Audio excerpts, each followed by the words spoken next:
2023, Bola Ahmed Tinubu is elected president of Nigeria, promising to tackle the nation's widespread insecurity and address two of its root causes, poverty and corruption. Christianity is facing an existential threat in Nigeria. Nearly 3 years later, international attention is back on the country, with the US launching strikes as a, quote, Christmas present, claiming Nigeria is failing to stop a genocide against its Christian population.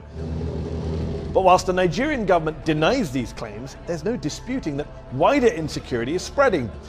My guest tonight was once one of the president's fiercest critics, but now serves as his official spokesperson and special advisor, defending the president's efforts to renew hope for Nigeria. I'm Mehdi Hassan, and tonight I go head-to-head with Daniel Bwala. I'll challenge him on Trump's Christian genocide claims, the Nigerian government's failures to protect its own people, and whether President Tinubu profits from corruption.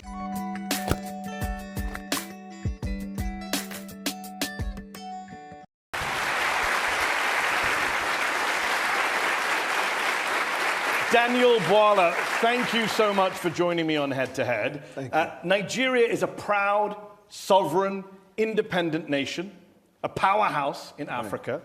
So why did you just let Donald Trump and the United States bomb your country on Christmas Day? The United States government did not bomb our country. The decision by the US government was anchored on the intelligence sharing between Nigeria and the United States and the agreement on the operation. So Donald Trump just didn't bomb Nigeria at his own whim? No. The US Secretary of State, Marco Rubio, called our own foreign affairs minister when the decision was made that that was the time to strike, and the foreign affairs minister got in touch with the president. So this was a joint operation, you're saying? Yes, it was a joint operation. On the Nigerian... What I don't understand is, how can it be a joint operation when Donald Trump says that there is a genocide going on against Christians carried out by Muslims with your government turning a blind eye? And You've called that narrative a hoax. You said it creates discord in Nigeria. Right. So when Donald Trump says he's bombing Nigeria to protect Christians from a genocide, is he lying? We both disagree as to whether the so-called genocide in Nigeria was against Christians. We believe that it is a targeted killing by insurgents, Boko Haram bandits, and all of these criminal elements against the people of Nigeria, Christians, Muslims, and those who have not identified with any religion. Donald Trump believed it is Christians. We now felt, rather than arguing about whether it is against Christians or not, there is one area we both agree, that we have a joint interest in the fight against terrorism. But you're fine with the fact that his motivation is something you disagree with. You think it's a hoax? Yes, because... So when Donald Trump says there is a genocide against Christians in Nigeria, is he telling the truth? It is a half-truth, in the sense that, yes, Christians have been affected, but the whole truth is that both Christians, Muslims, and those who have not identified. I said the narrative of Christian genocide was a hoax. He's pushing it. That's his opinion. Everybody's entitled to it. Is he right or wrong? We believe there is a targeted killing of all Nigerians. Evidence has shown.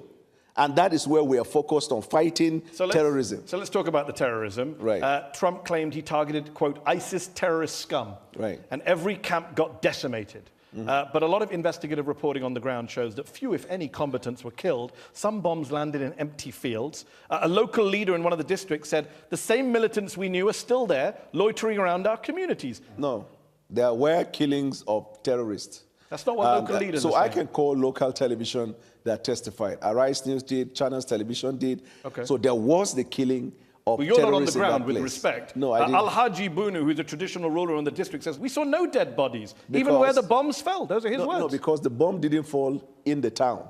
It was at the camp, that enclave, where they gathered. Are you okay with having the Americans bomb Nigerian people's homes? I'm not aware of that one. You're not aware of Morenike Saka, who said, I began to scream for help. I had to crawl my way out of the room. The missile tore through her apartment building, according to the Washington Post. How about Musa Soliu? I was in my room. I was buried under the ruins. I don't know how to restart my life. My belongings are destroyed. Houses were not destroyed. Are you telling us that Nigerian citizens are lying about being bombed by the US? I am saying that the military operation that was conducted on that day was targeted as terrorists, and we hit them. You have a history of not hitting terrorists and hitting civilians. You know that, right?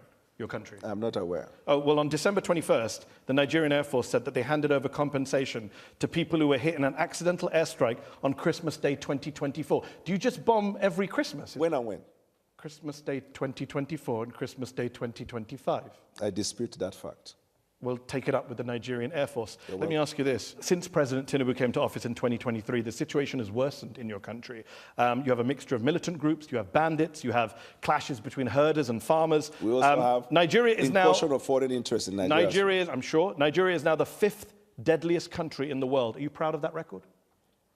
I acknowledge the fact that we have insecurity in Nigeria, and until the hoax narrative of the Christian genocide, then we began to see back-to-back attack in Nigeria. We had for the first 2 years of the president's administration a substantial peace in Nigeria. Actually, the number of deaths went up on the president's watch. After this incident of a Christian genocide. And by the way, when did that begin? There is no country of the world today that is free from insecurity. No, there I are agree. parts of London that's why you can't go in the evening.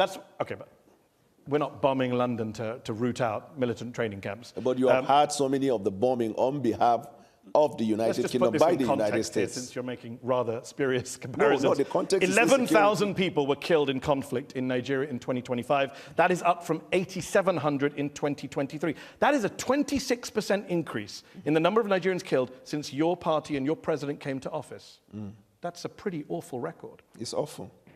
And we're fighting hard day and night. That's one of the reasons why the president traveled to Turkey, where we had bilateral agreement to deal with insecurity. That's why we're cooperating with the United States of America. That's why we're cooperating with any country of the world. The reason is because since 9/11, terrorism is a global phenomenon. Agreed.